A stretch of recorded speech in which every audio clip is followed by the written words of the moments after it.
Duduk termenung, hati terasa bimbang, mengenang janji yang pernah terucap antara kita berdua penuh harap.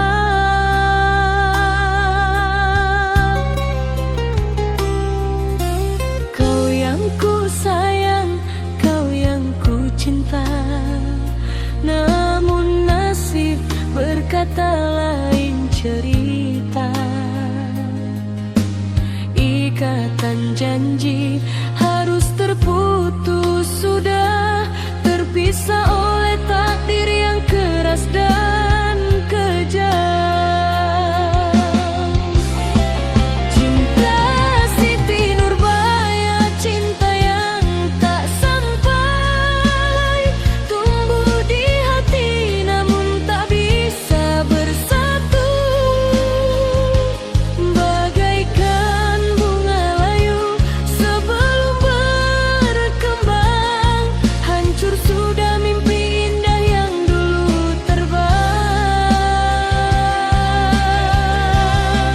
Cinta Siti Nurbaya penuh air mata, dua hati suci terhalang oleh dunia. Walau raga terpisah, jiwa tetap satu. Kisah cinta abadi terukir di kalbu.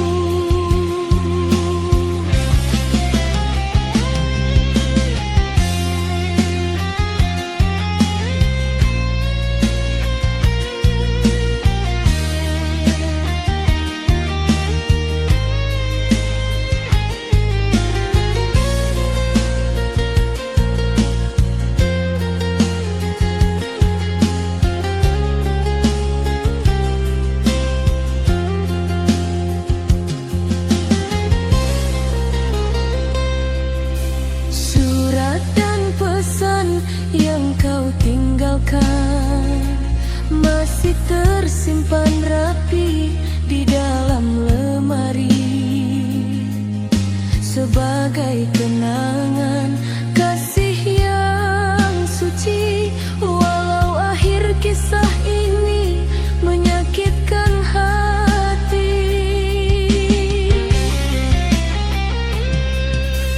bukan salahmu, bukan salahku juga, hanya takdir yang memisahkan kita. Biarlah rindu menjadi peneman sampai nanti kita bertemu di alam lain. Dikisahkan dalam suatu desa di Padang, tinggallah seorang saudagar kaya bernama Baginda Sulaiman. Ia memiliki anak perempuan cantik bernama Siti Nurbaya. Siti Nurbaya memiliki teman main di sebelah rumahnya yang bernama Samsul Bahri. Samsul Bahri merupakan anak tunggal dari Sultan Mahmud Syah, salah seorang bangsawan dan penghulu yang sangat disegani dan dihormati di Padang. Hubungan antara keluarga Sultan Mahmud Syah dan keluarga Baginda Sulaiman berjalan dengan rukun dan baik. Begitu pula hubungan Samsul Bahri dan Siti Nurbaya.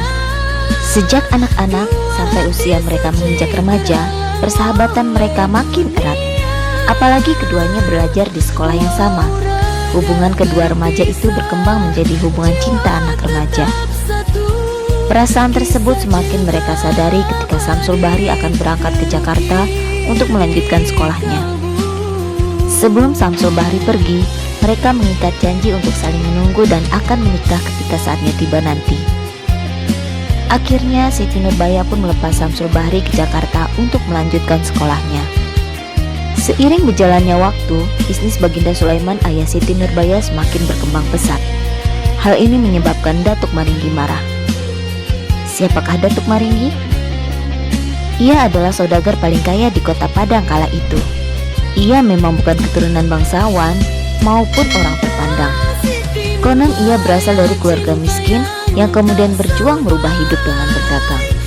Karena kepintaran serta kelicikannya, akhirnya ia berhasil menjadi saudagar paling kaya di Padang. Para pejabat penting dan pemegang kekuasaan saat itu semua kenal padanya.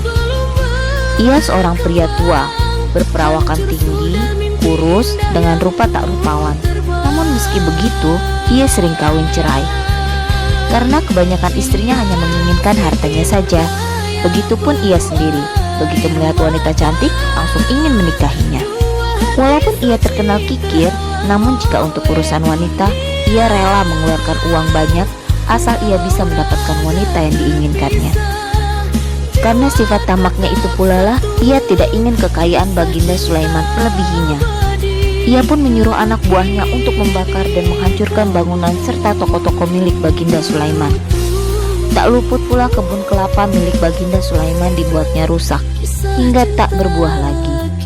Rencana Datuk Maringgi berhasil.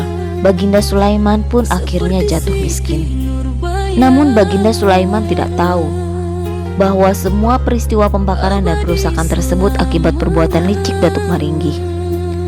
Ia lalu meminjam uang kepada Datuk Maringgi untuk mencoba memulai lagi usahanya.